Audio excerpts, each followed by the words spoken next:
Hi-Point Yeet Cannon G1 9mm today. Gonna do a few little drills from the high ready, maybe a couple double taps, get some initial impressions for y'all. Alright, range going hot. On the timer.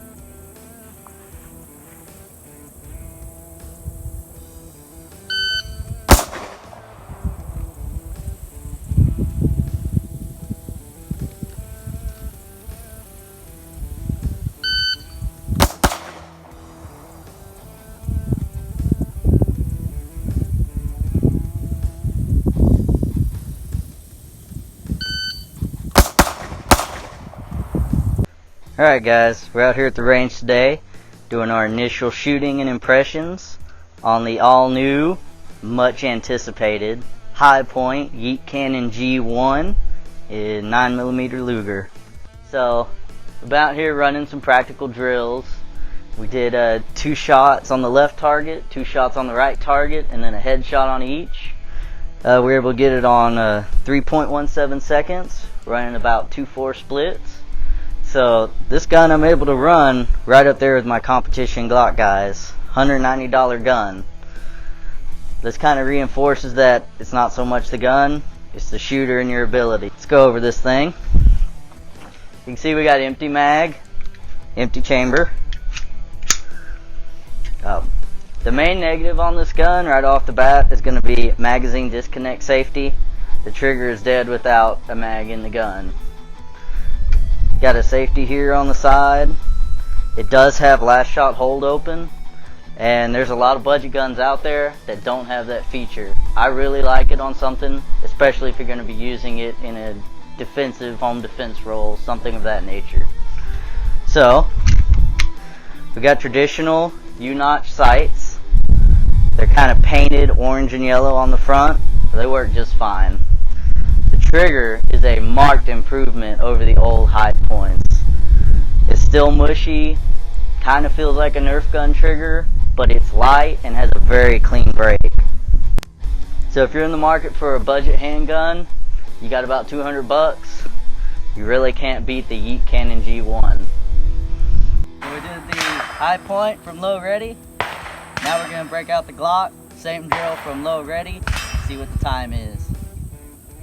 On the timer.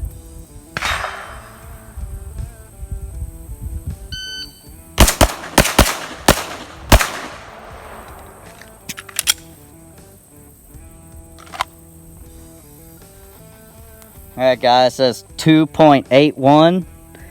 A little bit faster, but again, $900 gun, $200 gun. And this one's configured for competition, trigger job, red dot. We got both these guns here on the bench today. We're just going to kind of compare and contrast them. You've seen the shooting. You've heard our thoughts. Both of these are polymer frame guns. They both have adjustable sights. This is the Yeet Cannon G1. This is the Glock 34 9mm. This one has had a custom trigger job, and we're going to show you all how to do that. In my opinion, it's probably the cheapest way to get a good Glock trigger without going full custom. It is a MOS, so it pre-came with the cutout for a red dot. I put a Vortex Venom 2 MOA on this one.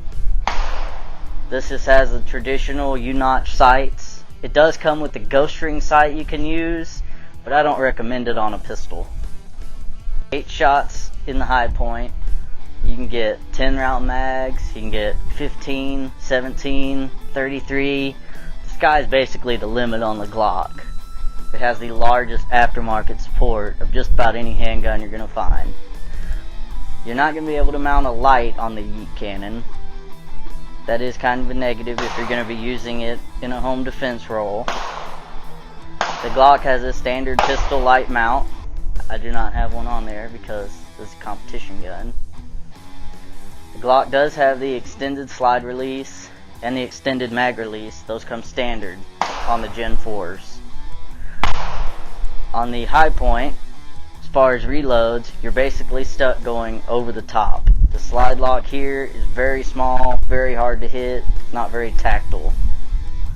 So I would definitely recommend seat the mag, rack the slide on the Hi-Point. The Glock, you can do either or, but one's proven faster. Hit the slide release, be done. Glock does have the back strap system. Really doesn't make that big a difference in my opinion. Grip on the Hi-Point, there's nothing wrong with it. If you look at them side by side, they have about the same grip angle going down the back strap.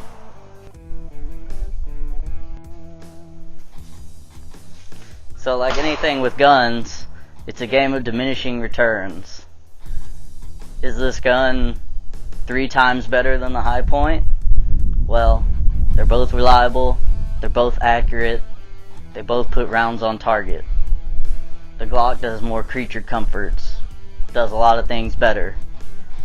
But overall, either of these handguns, if you're on a budget, the Hi-Point will serve you perfectly fine.